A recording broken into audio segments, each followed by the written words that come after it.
আমাদের national workers unity সেন্টারের কার্যনির্বাহী কমিটির মেয়াদ ইতিমধ্যেই শেষ হয়ে গেছে।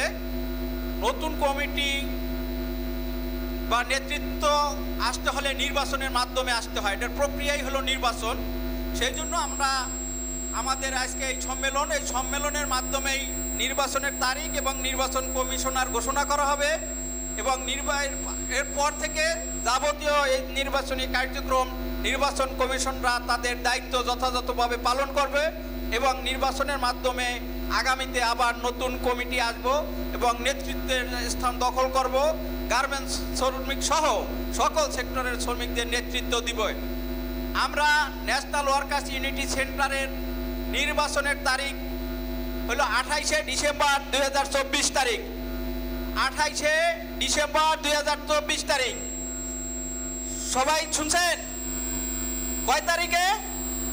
28শে ডিসেম্বর 2024 তারিখ আমাদের ন্যাশনাল ওয়ার্কার্স ইউনিটি সেন্টারের নির্বাচনের তারিখ ঘোষণা করা হলো এবং সাথে সাথে আমাদের 3 জন নির্বাচন কমিশনার, 1 জন চেয়ারম্যান, 2 জন সদস্য, এই 28 তারিখ পর্যন্ত যে নির্বাচন হবে সেই নির্বাচনে চেয়ারম্যানের দায়িত্ব পালন করবেন জনাব আবুল হোসেন। আবুল হোসেন ভাই এই নির্বাচনের চেয়ারম্যানের দায়িত্ব পালন করবে।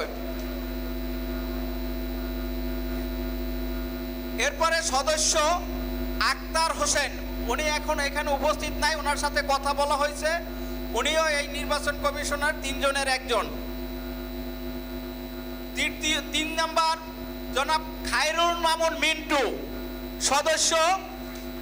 আপনাদের এই আমাদের যে সংগঠন ন্যাশনাল ওয়ার্কার্স ইউনিটি সেন্টার যে নির্বাচন তারা পরিচালনা করবেন। আমরা ন্যাশনাল ওয়ার্কার্স ইউনিটি সেন্টারের পক্ষ থেকে আমাদের কেন্দ্রীয় কার্যনির্বাহী কমিটি এই নির্বাচন কমিশনারকে যথাযথভাবে সার্বিক সহযোগিতা করব এবং আপনারা যারা এখানে উপস্থিত আছেন বেসিক ইউনিয়নের নেতৃবৃন্দ, তারাও তাদের কোনো সমস্যা, ভোটার তালিকায় নাম অন্তর্ভুক্ত যদি কেউ বাদ পড়বেন, নির্বাচন কমিশনার তফসিল এবং বিধিমালা ঘোষণা করব। আপনারা সব সময় নির্বাচনের কমিশনারের সাথে যোগাযোগ করবেন এবং তারা এটা প্রকাশ্যে এবং চিঠির মাধ্যমে ঘোষণা দিয়ে তাদের দায়িত্ব তারা যথাযথভাবে পালন করবেন।